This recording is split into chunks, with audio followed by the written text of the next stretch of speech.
Hello and welcome to the Inner Game of Entrepreneurship podcast. I'm your host, Sarah. Happy Friday. If you're listening to this on the day that it drops, happy Venus Day to you. We're in for a little solo episode today, a little solo storytelling about a situation that happened to me recently that I want to share before it leaves my brain and my body. If you listened to last week's episode, you heard me talk about my relationship with challenges and how I decided that because next year is a year where I'm going to be scaling and taking some big risks and some big swings, that I was planning for putting rituals in place to support me during times when I feel stressed and overwhelmed.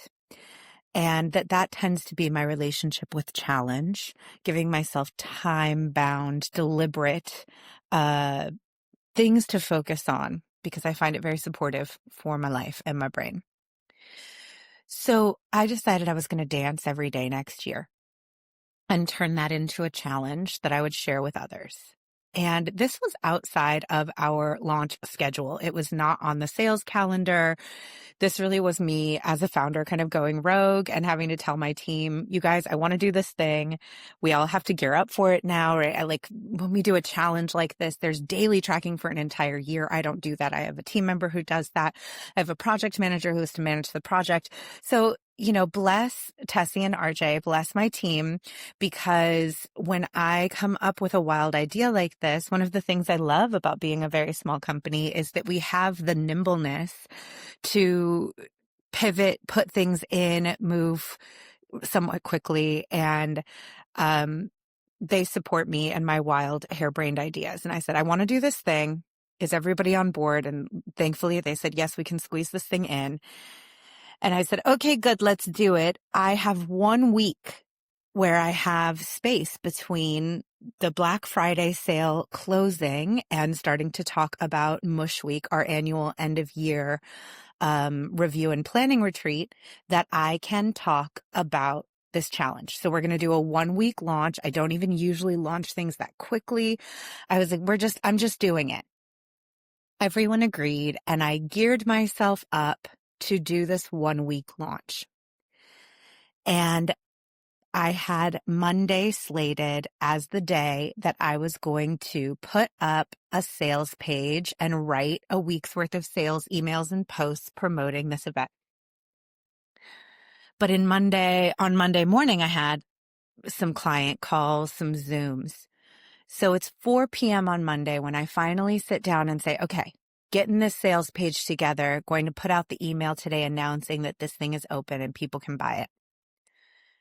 As I am in Canva making the graphic for the challenge, my laptop screen turned black. And I'm sitting there and staring at it, and I think this cannot be good. I try to reboot my laptop. The screen comes on for just a moment and turns black. And I go, oh no, this is bad. My hope is that my laptop could be hooked up to an external monitor and they could just, restart a driver or something, but I didn't have an external monitor. So I throw my laptop in a bag, throw my shoes on, and I drive 25 minutes to the Apple store. Of course, it's winter, so by the time I get there, it's dark. And I'm like, oh, my day is over. I still have to put up this sales page and send these emails. I walk into the Apple store. They're like, ma'am, it's holiday time. It is so busy here. There is no way you could see a genius today. There's another Apple store 40 minutes away, and they have an appointment at 20 minutes till closing time. You can go there. Okay, so I leave that mall. I have to go sit at home and twiddle my thumbs for a couple hours. And I'm realizing as I'm sitting at home twiddling my thumbs, I can do nothing without my computer. I don't know about you, but my entire life is on my dang computer. I can't do anything. And I don't have another one. I don't have a desktop. I mean, who has a desktop these days? But I don't have anything else I could use instead. And so I just sit there and try to conceive of life over the next however long with no laptop. And I go, oh my gosh, I really hope that's not what happens. I hope that they can just fix it tonight. I get in the car. I drive over to the other Apple store. At this point, it's 7:30. Still have not gotten any information out about this launch. And they say, your screen is broken and we can fix it. And I say, great. And they said, but we need a part. And I said, okay. And they said, we don't have it. And I said, oh. So they said, we can order it. I said, great. And they said, it'll either get here tomorrow or in 7 to 10 days. Okay. And then we'll do the labor. And that could either take 1 day or 5 to 7 days. And I was like, great. So you're telling me I will either have my laptop this week, like within the next couple of days, or in 2 weeks. And they said, yes. Okay. It's going to be $600. Okay. I leave my computer. I walk home empty-handed. And I'm like, I can't do anything. I just cannot do any of my work. All of my work is on this laptop, whether it's creating sales pages, writing and sending emails, having Zoom calls, doing client deliverables. There is nothing I can do without my computer. Okay. And I felt so calm and so neutral, which was new. And that's where we're headed. I go, well, I can't have nothing, but I do have community. So let me see what I can do. And I went onto my personal Instagram and I made a post and I said, do I know anyone local who has a tablet with a keyboard or a laptop that they don't use that I could borrow while mine is being repaired? Hit publish on it, went to bed. I woke up in the morning to a message from a friend saying, I have a tablet with a keyboard you can borrow. Oh my gosh, amazing. Let's do it. Can I buy you coffee? Meet me at the coffee shop. So I rush across town to the coffee shop.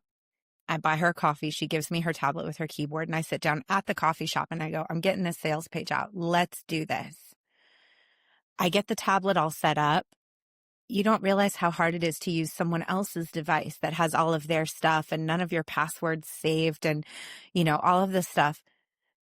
I managed to get in to Kajabi, which is where we host everything. And I start trying to put up a sales page and the browser on this tablet will not allow it.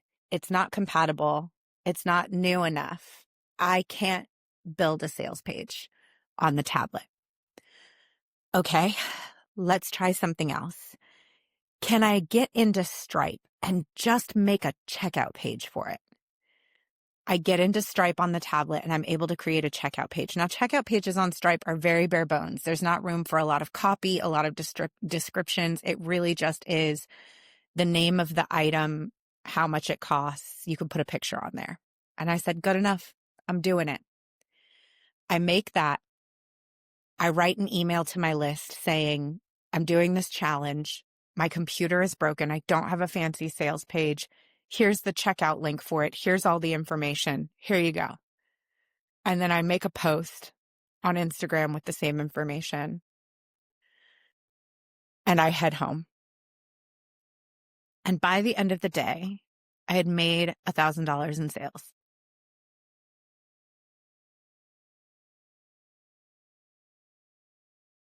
In Powerhouse Mastermind and in my private client work, we work a lot with archetypes.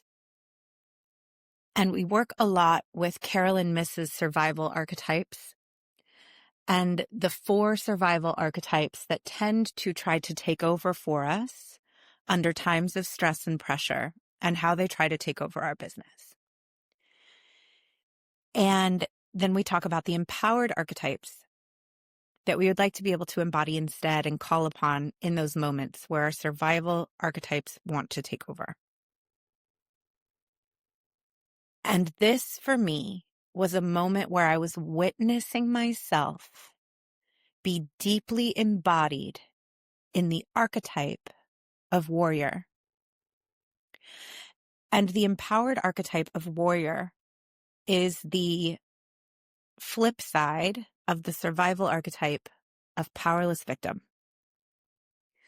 And I spent so much of my life in powerless victim. Powerless victim is so tempting because it allows us to give up when external circumstances are not ideal. In powerless victim, we can say, I can't do what I need to do because XYZ is happening. It's not my fault.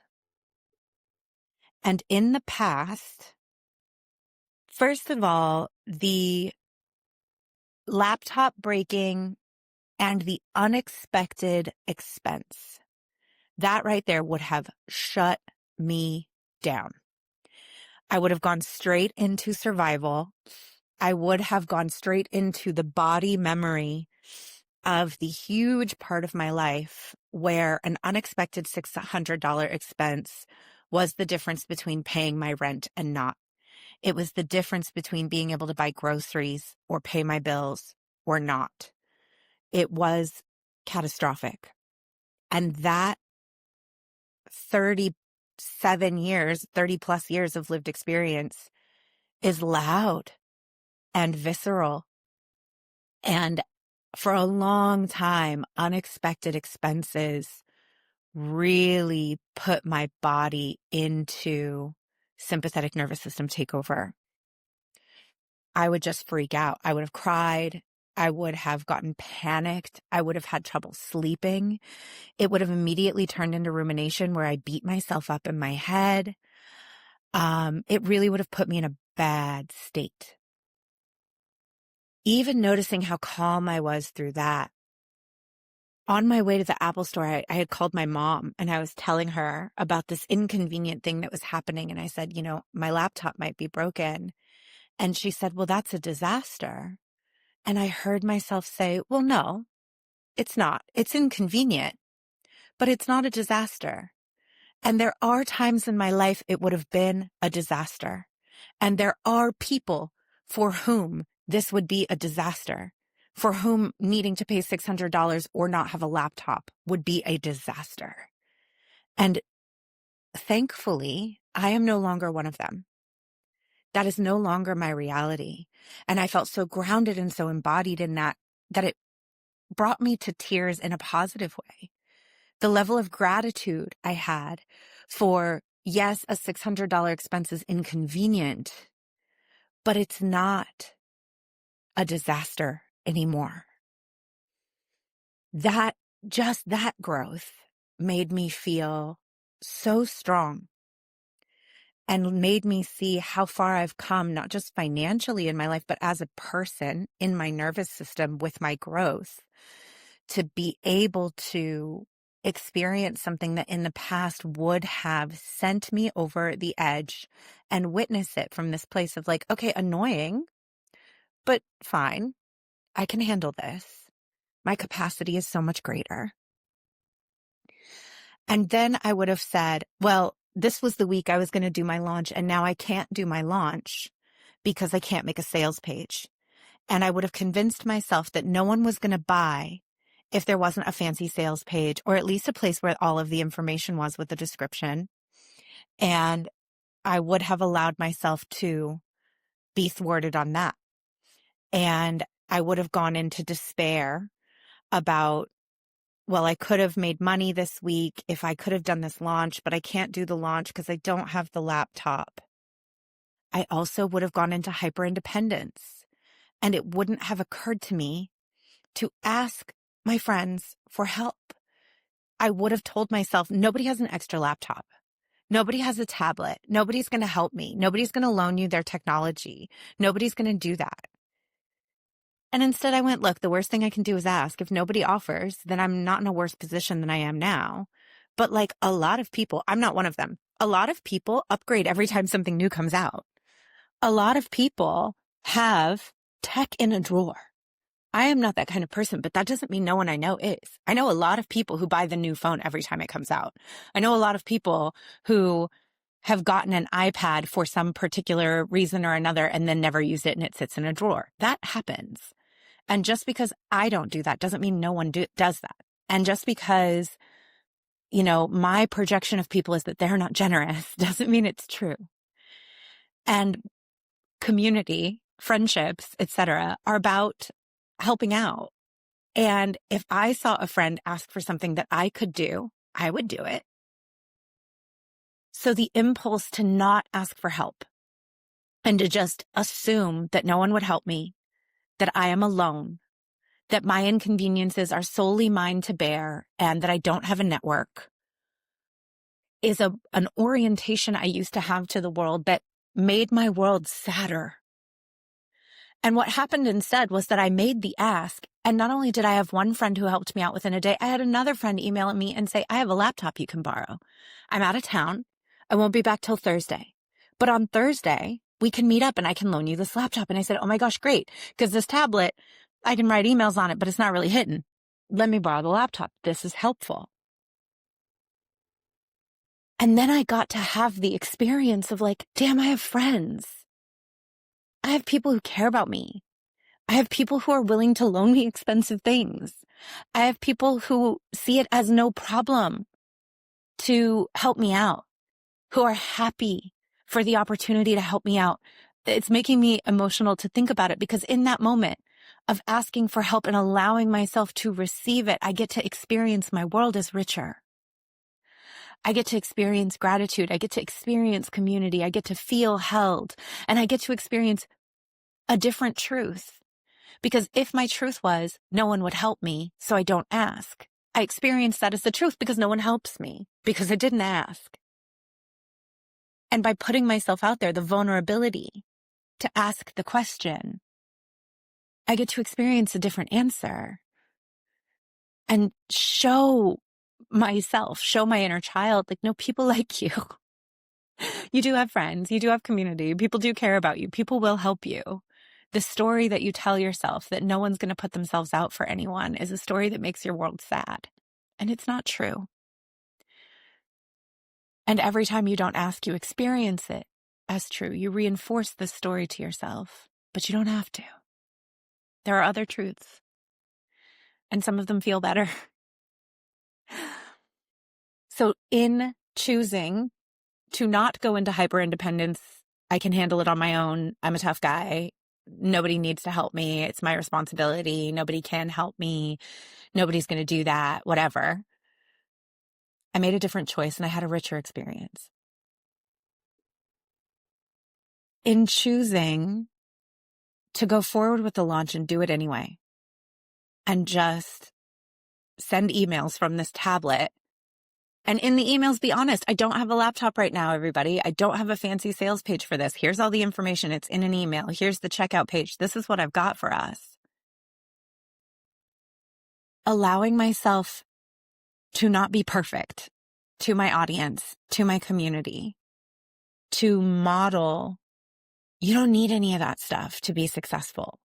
If the offer is good and people are interested in it, whether or not you have a fancy sales page isn't going to be the determining factor of whether or not they buy.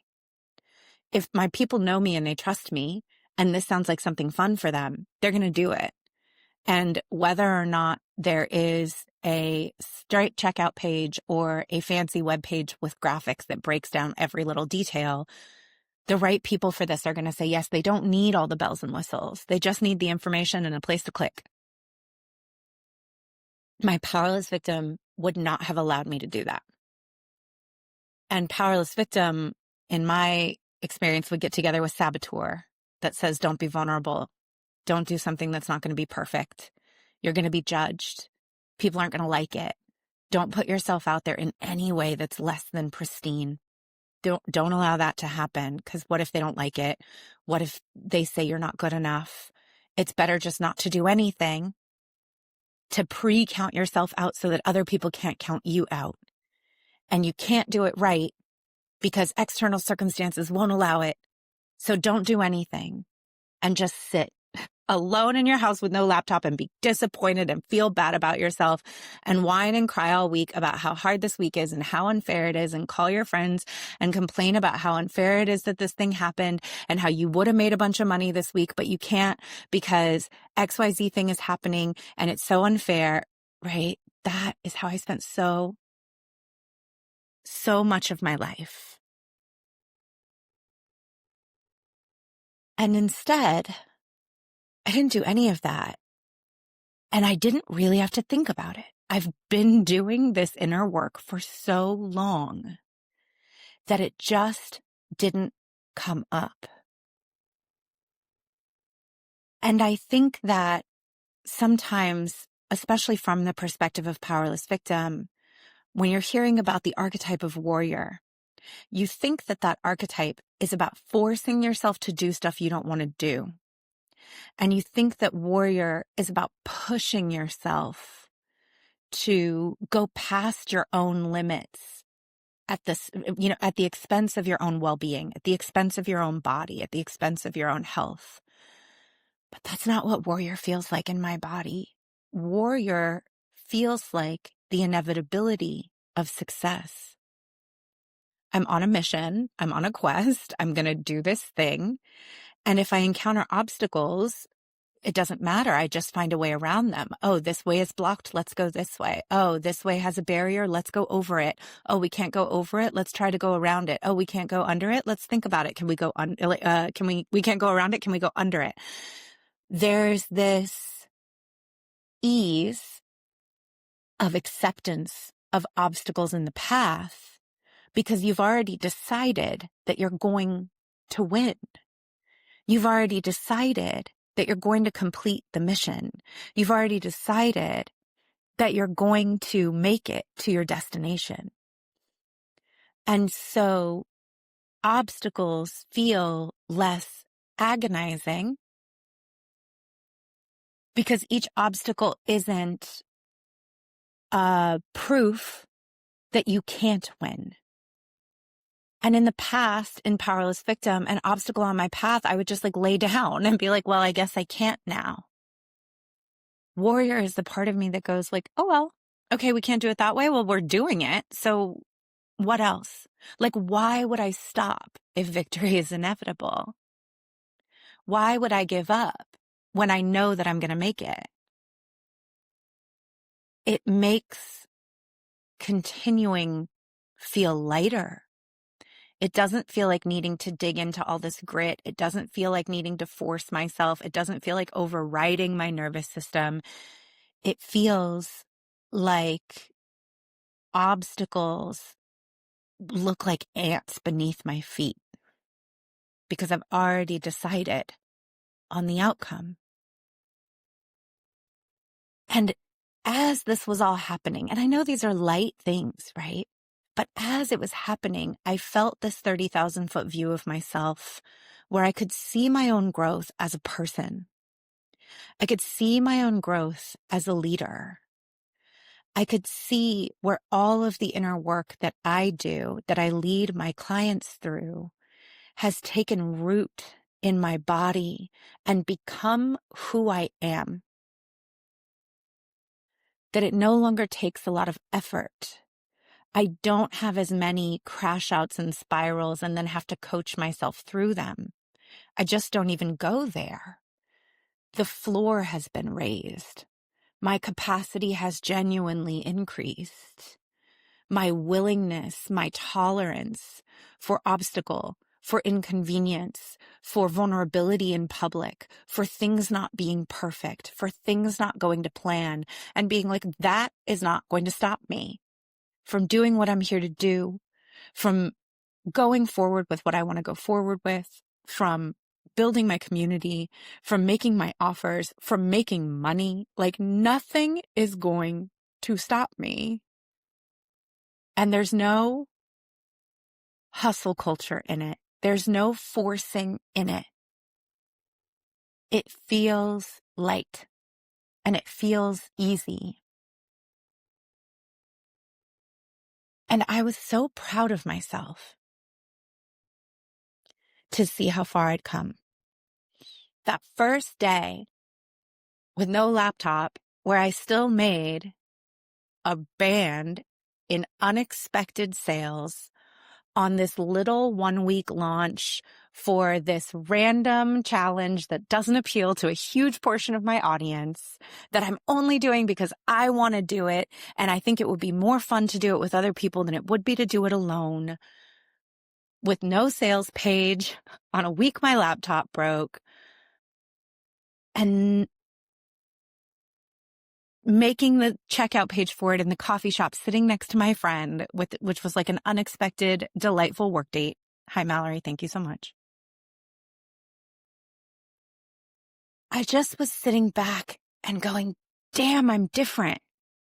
I'm different than I was 10 years ago. I'm different than I was 5 years ago. And I like this texture on me. I like this version of myself.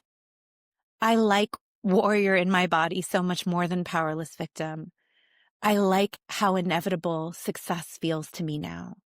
I like how, okay, no problem. If we can't do it that way, let's find another way, feels in my body.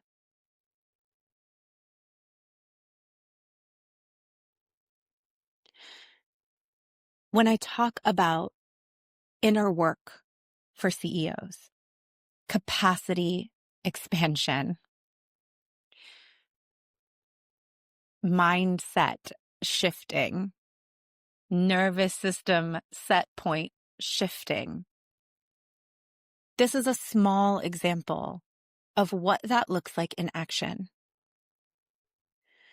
Because when we go into sympathetic nervous system takeover, for example, if I was still in the place where unexpected expenses sent my body into panic, the decisions we make from that state don't tend to be the best decisions. And that is not really our fault. We don't make great decisions from panic. When we go into fight, flight, freeze, or fawn, but especially fight or flight, our system starts routing blood away from our brain and into our limbs and our jaw so that we can run fast and bite, right? We're just mammals. So when your system registers existential threat, your body, that's right. This is the sensation of panic. Your limbs are engorged with blood. You're antsy, right? You're agitated. And your body is preparing you to need to run as fast as you can or bite for your life. So now, blood away from brain into body, you are fast and dumb. When, as a CEO, is it better to be fast and dumb? When is it better to make fast, dumb decisions? Never. But our access to our frontal lobe, our access to our creativity, our resourcefulness only exists in rest and digest. We do not have, physiologically, we do not have access to it when we are in fight, flight, freeze, or fawn. So often in my own work and when I'm working with clients, right, human first, practitioner second, business owner third. That's not just a mantra. This is a way of working. We have to tend to the human. We have to tend to the animal.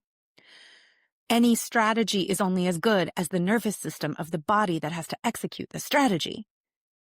So for myself or my clients, when they come into me and they're in panic, they're in freeze, they're in shutdown, I don't start talking strategy to them. I'm like, we need to put your butt on the floor. We need to start doing hip circles. We need to start doing breath work. We need to start doing tapping. I need to get your tummy growling.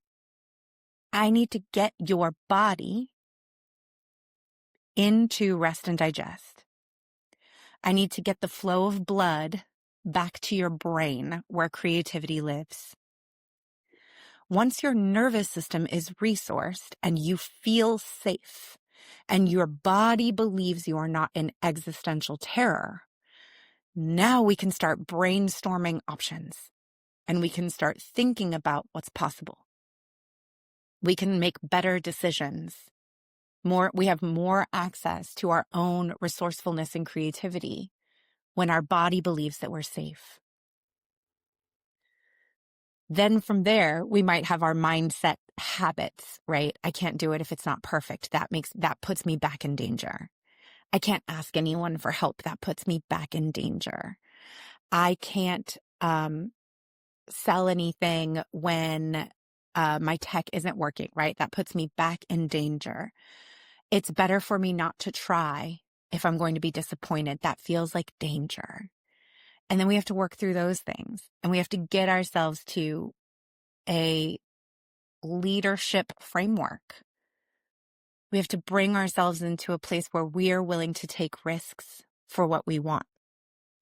And the ability to take risks for what we want requires safety, requires feeling safe to start with. Our leadership as CEOs is in these little micro moments, inconvenience, life happening, and how we allow regular situations, because life is always going to life, to impact our body and our thoughts and our actions. And if we stay locked in habituated survival patterns, we cannot move into thrival decisions. I don't know if that's a word, but it sounds better with survival. The kind of decisions we make to survive are not the same as the kinds of decisions we need to make to thrive. They're not the same. Keep yourself safe is not the same impulse as go for your dream. Even if you say them out loud, say out loud, keep yourself safe, keep myself safe, and then say out loud, go for my dream. One of them feels like closing in my chest, and the other feels opening and forward and propulsive. The ability to go out and go for your dream requires that you feel safe on the inside to start with. And there are a lot of things that make us feel unsafe. And they're not always, the word I'm going to say is true. They're emotionally true. They have a history of truth. They have a lived experience of truth, right? Like I said, for me, it's that unexpected money thing. There was a long time where an unexpected expense really could be the difference between being able to pay my bills and not. That lives in my body, that lived in my body. And there was a really long time after it was true where my body still acted like it was true. My body said, the best thing we can do for you in this moment is make you fast and dumb. The best thing we can do for you in this moment is shut your brain off and send you physically into panic. It takes practice and training to teach your body that you are safe in certain conditions that you didn't used to be safe in. But if you don't do that work, if we don't do that work, if we don't take this on, if we don't raise that floor actively, then we will keep making our old decisions the old way and getting the same old results that disappoint us, that make us feel like we don't understand why we can't reach the things we want. Because the decisions that we're making and the way that we're making them are not aligned with the thing we want, with the future we want, with the person we need to be to have those things. This is why so much of entrepreneurship is inner game.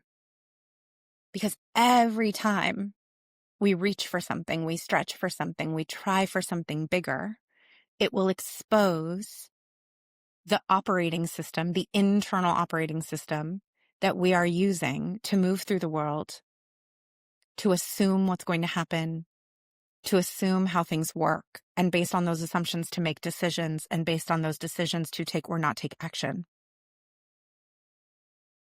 The work that I'm doing with myself, the work that I do with my private clients, the work that we do in Powerhouse Mastermind, so much of it is my clients coming to me and saying, here's what's going on and here's the way that I'm thinking about it. Here's what I'm feeling called to do in this moment. And me being able to say, you have told me during resourced moments that your old pattern is to do XYZ. And the thing that you're explaining to me sounds a lot like that old pattern. Let's talk this through. Let's take a beat. Let's get your nervous system resourced. Let's ground you in your body. Let's get you back to rest and digest. Let's get you calm. And then let's relook at this with a little bit of distance and perspective, because nothing is that urgent. Let's check. Are you making a decision that's aligned with the outcome that you want? Or are you retracting and making a decision that's rooted in self-protection and survival from a survival archetype place, right? It's in the name, survival archetypes. These are the archetypes that believe they are responsible existentially for your survival, who will show up and try to take over by keeping you in the same place that you've always been, because they believe that that's how they help you survive. And we cannot build next level futures from survival impulses, from a body wired for survival, from a mindset wired for survival. Self-protection is not the same impulse as expansion.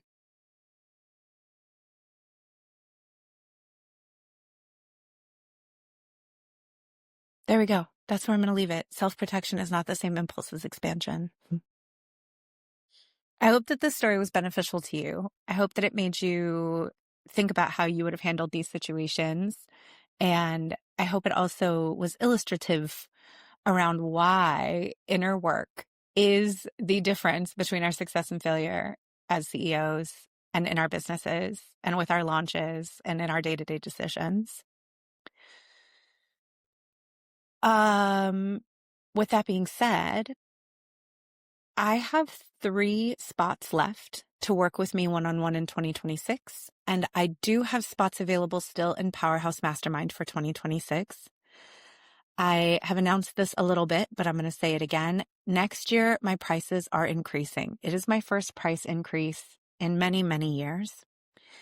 And there are a lot of people who have told me that they plan on working with me, but they're going to do it next year. In fact, there are a lot of people who say that to me every year. No tea, no shade. And I see them in the same place that they were since they've started saying that to me. And my answer is always, I'll be here, because I will. But I want you to make that decision with all of the information at your fingertips. And all of the information is that next year's price is not today's price. Best year yet, which is 12 months of one-on-one coaching with me, is currently $20,000 for the year. Next year, that price is doubling. It will be $40,000 if you want to sign up for 2027. Powerhouse Mastermind is currently $10,000 for 12 months. Next year, that price is doubling. So if you wait 3 weeks, you will not get access to the prices that are available right now ever again.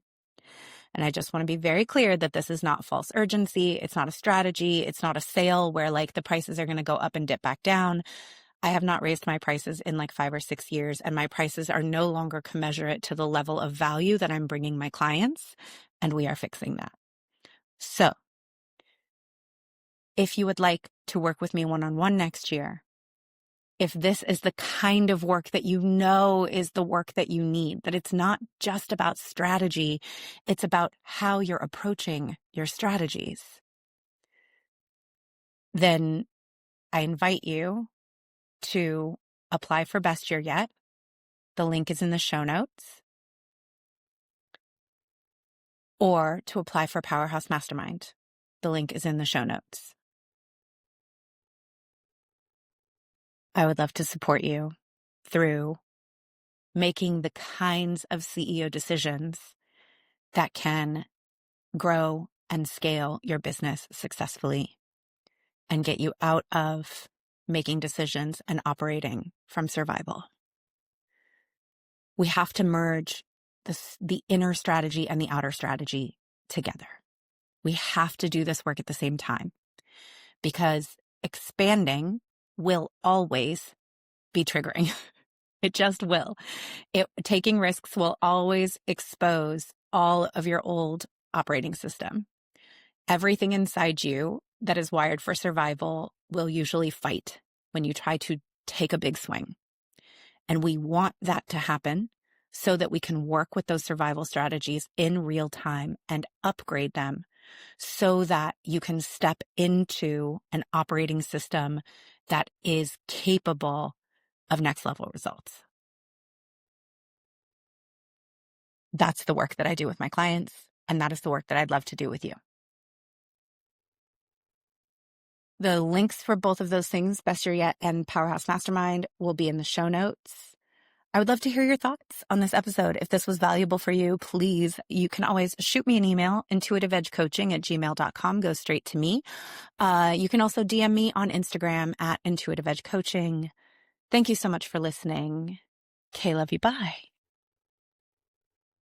That's our episode for today. Thank you so much for taking the time to listen to this. I know there are so many things that you could be doing with your day, so many things you could be listening to, and it means so much that you are here in this community.